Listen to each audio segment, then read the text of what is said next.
Hello guys, आज हम पहले कर रहे थे differential equation first order and first degree के बारे में चर्चा कर रहे हैं, यानी प्रथम घात के अवकलन और प्रथम कोटि के अवकलनों को सरल कर रहे थे। तो उसके लिए हमने विधि अपनाई थी चरों का पृथक्करण, उसका एक भाग कर लिया था। आज हम दूसरे भाग की चर्चा करते हैं कि जब सेपरेशन ऑफ वेरिएबल्स नहीं किया जा सकता किसी समीकरण में तो हम उसको सोल्व कैसे करेंगे सेपरेशन ऑफ वेरिएबल्स मेथड को यूज करके।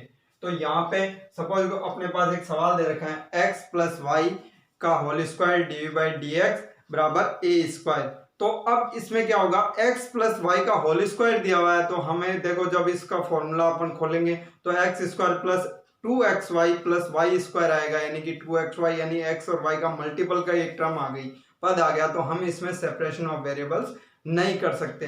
तो अब इसके लिए क्या करेंगे, तो इसके लिए हम करेंगे कि इन दोनों वेरिएबल x और प्लस वाई दे रखा है टर्म, तो हम किसी एक अन्य वेरिएबल सिंगल वेरिएबल्स में इसको वैल्यू को कंप्लीट कंपोजिट करते हैं, इसको दोनों को अलग वैल्यू रखते हैं इनकी। तो यहाँ पे देखो इसको किस प्रकार करेंगे, तो दिया है x प्लस वाई का whole square D by D X बराबर ए स्क्वायर। तो ये अपने पास समीकरण एक माना x प्लस वाई बराबर v इक्वेशन 2। तो समीकरण दो का x के सापेक्ष अवकलन करते हैं। तो x के सापेक्ष ये अपने पास समीकरण दो है जो अपन ने मानी है, x प्लस वाई को अन्य वेरिएबल्स v के बराबर माना है। तो इसका हम एक अवकलन करते हैं x के सापेक्ष। तो x के सापेक्ष x का 1, y का dy अपॉन dx और dv अपॉन dx। तो इसको हमें इसमें किसकी वैल्यू चाहिए, dy अपॉन dx की। तो हम क्या करेंगे, इस एक को इधर ट्रांसफर कर देंगे। तो क्या आ जाएगा, dy upon dx equal to dv upon dx minus 1। समीकरण 3 नंबर। समीकरण 1, 2 व 3 से, तीनों समीकरणों से हम वैल्यू रखते हैं इनसे। तो अपने पास दी गई समीकरण क्या हो जाती है, x प्लस वाई का मान दे रखा समीकरण 2 में v, तो v square dy upon dx का जाएगा dv upon dx minus 1 equal to A square. तो हम इसको सिंप्लीफाई करते हैं, तो v square dv upon dx minus v square equal to A square. तो मैं यहाँ क्या करता हूं, इसको जो ये माइनस का v स्क्वायर है इसको उस तरफ ले जाता हूं। तो अपने पास हो गया v square dv upon dx A square plus V square. अब हम इसका देखो dx और सारे पद v के रूप में हैं, तो हम यहाँ पे सेपरेशन ऑफ वेरिएबल्स यानी चरों का पृथक्करण लगा सकते हैं। तो यहाँ पे चरों का पृथक्करण लगाएंगे, चरों का पृथक्करण। तो चरों का पृथक्करण लगाएंगे तो यहाँ क्या हो जाएगा, अपने पास v square A square plus V square dv बराबर dx। तो ये अपने पास सेपरेशन ऑफ वेरिएबल्स आ जाता है। अब हम इसको समाकलन करने के लिए क्या करेंगे, तो यहाँ पे मैंने अंश के अंदर इस भिन्न के अंदर अंश में ए स्क्वायर जोड़ूंगा और ए स्क्वायर घटा देता हूं, जिससे कि नीचे वाला अपने पास हर को कुछ आसानी हो जाए। तो A square plus B square minus A square upon A square plus V square dv यहाँ पे dx। तो अपने पास क्या हो जाएगा, 1 minus A square plus V square dv equal to dx। ये अपने पास एक टर्म आ जाती है। तो हम यहाँ पे समाकलन करेंगे इनका। तो समाकलन करेंगे तो क्या हो जाएगा, dv minus A square V square बराबर समाकलन dx। तो ये इस प्रकार मैंने क्या कर दिया कि dv के अंदर गुणा करा दी और फिर समाकलन कर दिया। अब हम इसका समाकलन करते हैं तो क्या हो जाता है, dv का v हो जाएगा माइनस ए स्क्वायर, ये किसका फॉर्मूला हो गया, टेन इनवर्स का, तो a ten inverse v upon A X plus C.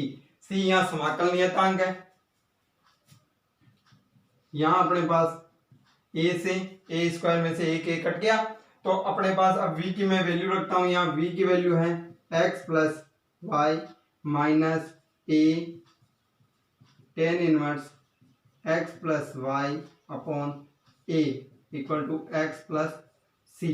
तो यहाँ देखो LHS के पद में और RHS के पद में एक x दिया हुआ है, तो इसका मतलब x से x अपने कैंसिल आउट हो जाएगा, तो अपने पास क्या बच गया, y minus C A ten inverse x plus Y upon A.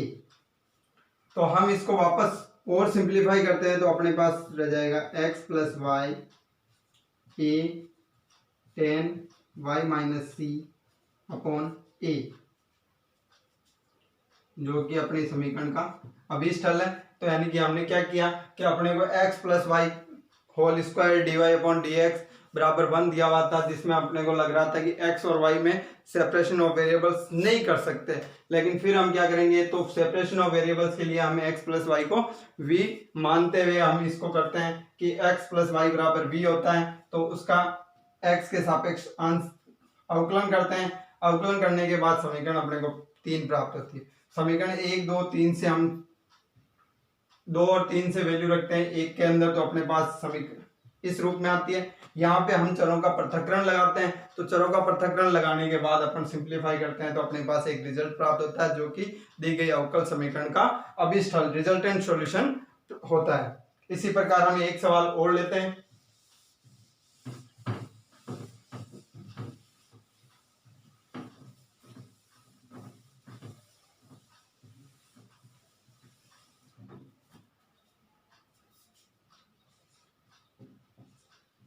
x plus Y 1 plus D Y D X. अब अपने को इस प्रकार का एक सवाल दिया गया है कि e की power x plus Y equal to 1 plus D Y upon D X. तो अब हमें बताया कि यहाँ पर भी सेपरेशन ऑफ वेरिएबल्स नहीं कर सकते, क्योंकि e का फॉर्मूला जब हम खोलेंगे तो x और y के पद कंबाइंड रूप से आएंगे, जिनमें अपन सेपरेशन ऑफ वेरिएबल्स नहीं कर सकते। तो हम क्या करेंगे, x और y को कंबाइंड रूप में किसी अन्य वेरिएबल्स के बराबर मानेंगे। तो यहाँ पर भी दिया है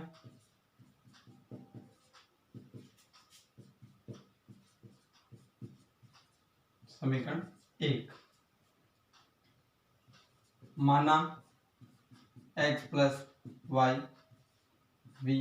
समीकरण 2, समीकरण 2 का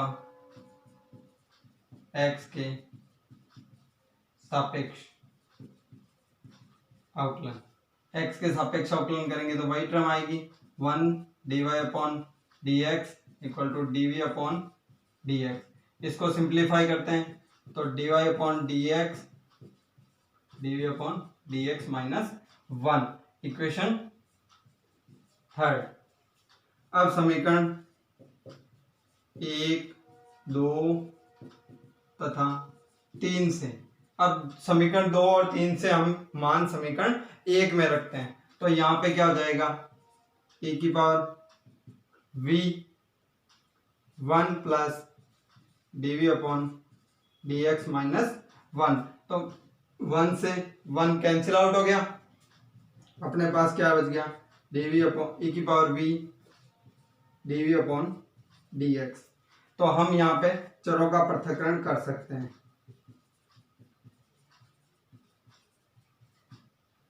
तो चरों का पृथक्करण करेंगे तो अपने पास आ जाएगा dx dv e की पावर v, जिसको हम लिखेंगे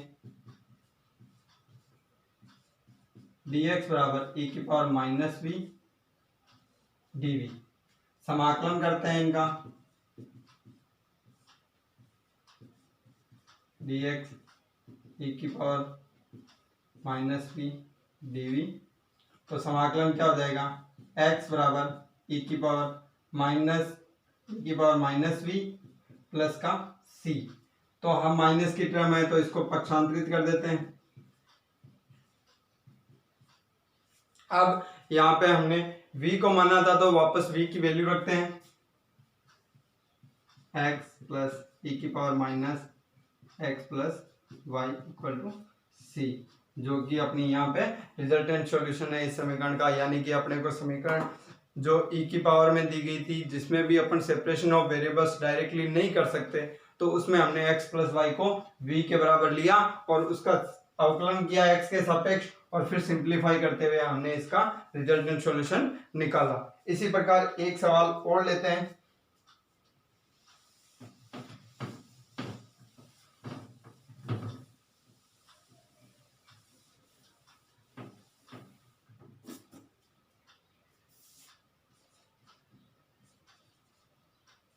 cos x plus Y divide by dx।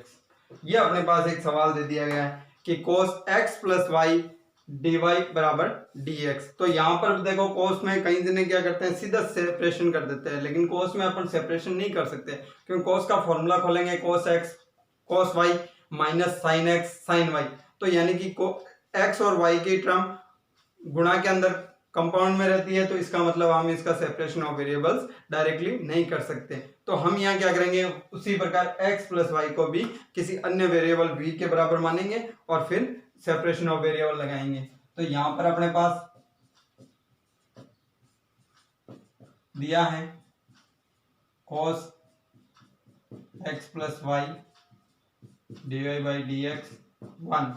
तो ये अपने पास समीकरण 1 हो गई। माना x प्लस वाई वी समीकरण 2। समीकरण 2 का x के सापेक्ष अवकलन, तो क्या हो जाएगा 1 plus D Y by D X by D X. तो यहां से इसको सिंप्लीफाई करते हैं तो D Y upon D X बराबर D V upon D X minus 1। तो ये अपने पास समीकरण 3 आ गई।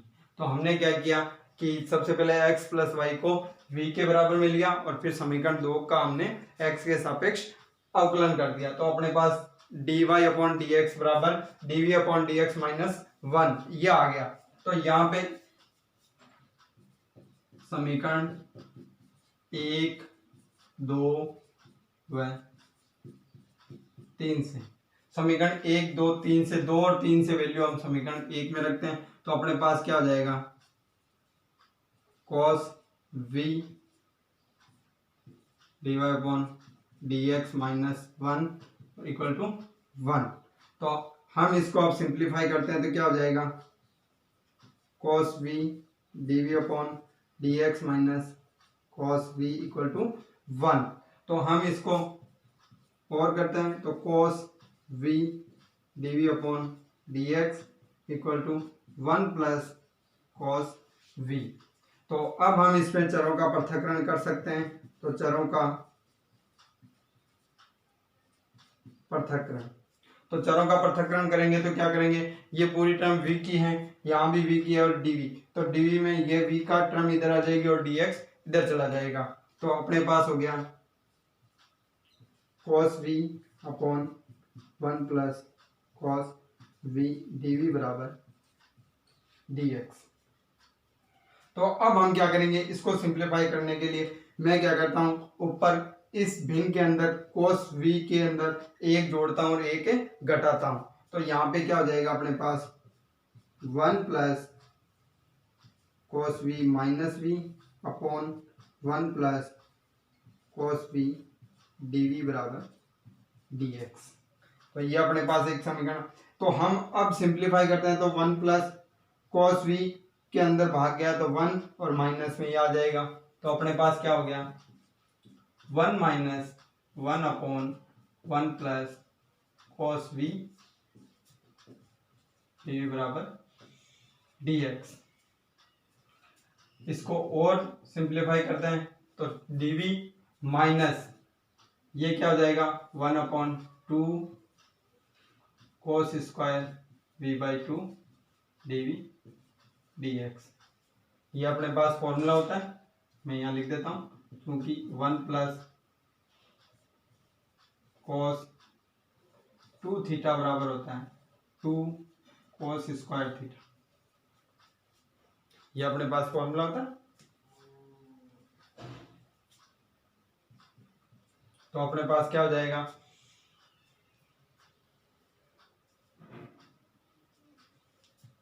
समाकलन करेंगे अब इसका। तो समाकलन किस प्रकार, dv माइनस हाफ समाकलन sec square dv/2 dv dx v/2 हो गया। तो हमें पता है अब क्या हो जाएगा, सिंपली dv का v माइनस 1/2 सेक स्क्वायर का क्या होता है 10x, सेक स्क्वायर x का समाकलन होता है 10x। तो यहाँ पर क्या हो जाएगा 10 v/2 और जो गुणांक होता है वो बट्टे में आता है, हमें पता है समाकलन में। तो यहाँ पे और x प्लस c यहाँ समाकल नियतांक आ गया अपने पास। तो यहाँ देखो हाफ से हाफ कट गया तो हमारे पास हो गया v minus 10 v/2 x plus C. तो हम v की वापस वैल्यू रख देते हैं। तो वैल्यू रखने पे क्या हो जाएगा x plus minus 10x plus y/2 x plus C. तो यहाँ देखो LHS और RHS में फिर वापस x है, तो ये x क्या हो जाएगा कैंसिल आउट। तो यहाँ पे अपने पास क्या हो जाएगा y minus C equal to 10x plus y/2। तो ये अपने पास एक इसका रिजल्टेंट सॉल्यूशन आ जाएगा, यानी कि अपने पास जब cos x plus Y dy equal to D X दे रखा है, तो यहाँ पे cos x का अपन डायरेक्टली सेपरेशन ऑफ वेरिएबल्स नहीं कर सकते। तो हम क्या करते हैं x प्लस वाई को v अन्य कोई वेरिएबल्स में मानते हैं और फिर उसका x के सापेक्ष अवकलन करते हैं, और x के सापेक्ष अवकलन करने के बाद समीकरण 3 प्राप्त होती है। और समीकरण 1, 2 और 3 से अपन समीकरण प्राप्त करते हैं जिसका अपन सेपरेशन ऑफ वेरिएबल्स यानी कि चरों का पृथक्करण कर देते हैं। चरों का पृथक्करण करने के बाद इसका समाकलन करते हैं और समाकलन करने के बाद इसका एक अपने को रिजल्टेंट सॉल्यूशन प्राप्त होता है। तो ये इस प्रकार से इसका एक रिजल्टेंट सॉल्यूशन प्राप्त होता है। नेक्स्ट चरों के पृथक्करण के कुछ सवाल अपन नेक्स्ट वीडियो में करते हैं।